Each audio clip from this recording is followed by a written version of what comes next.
سود کے پیسے غریب کے آپریشن میں لگانا، کیا سود کے پیسوں سے کسی غریب کا آپریشن کرایا جا سکتا ہے؟ فرحان شاہ جی،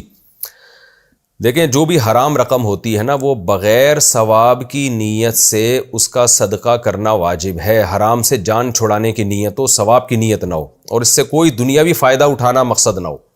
نہ دنیاوی نہ اخروی، بس ایک جیسے گند ہوتا ہے نا تو اس سے جان چھڑاتے ہیں آپ، تو اس نیت سے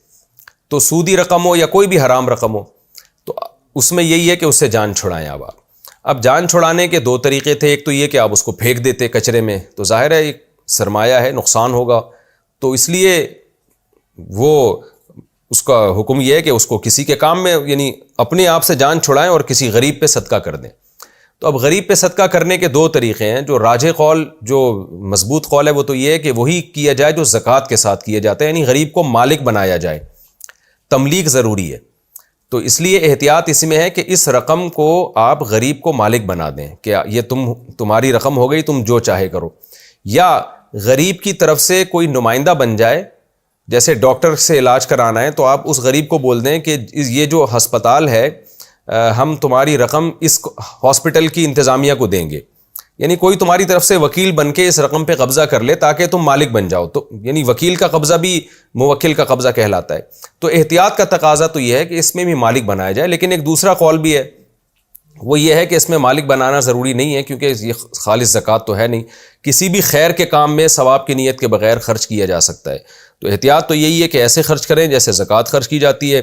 اور جائز یہ بھی ہے کہ کسی بھی خیر کے کام میں خرچ کر دیں تو ڈائریکٹ غریب کے آپریشن پہ بھی خرچ کیا جا سکتا ہے۔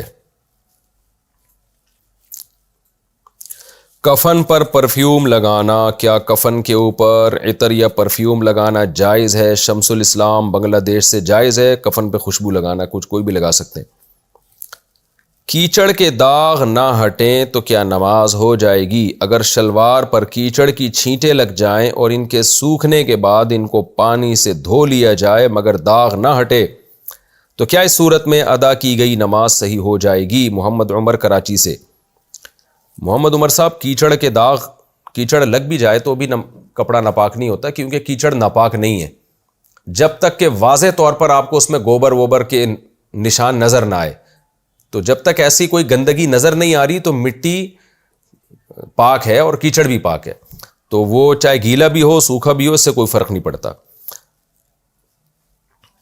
نماز میں صرف ہاں یہ ضرور ہے کہ اگر ویسے کوئی گندگی لگ گئی ہے تو بعض دفعہ اس کو بھی دھونے سے وہ نشان نہیں دور ہوتا، جیسے خون کا دھبا لگ گیا یا گوبر کا نشان لگ گیا،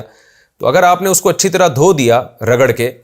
پھر بھی اگر نشان نہیں جا رہا تو بھی وہ پاک ہے، شریعت میں اس میں تکلف کرنے کی ضرورت نہیں ہے، اسی طرح نماز پڑھ لیں۔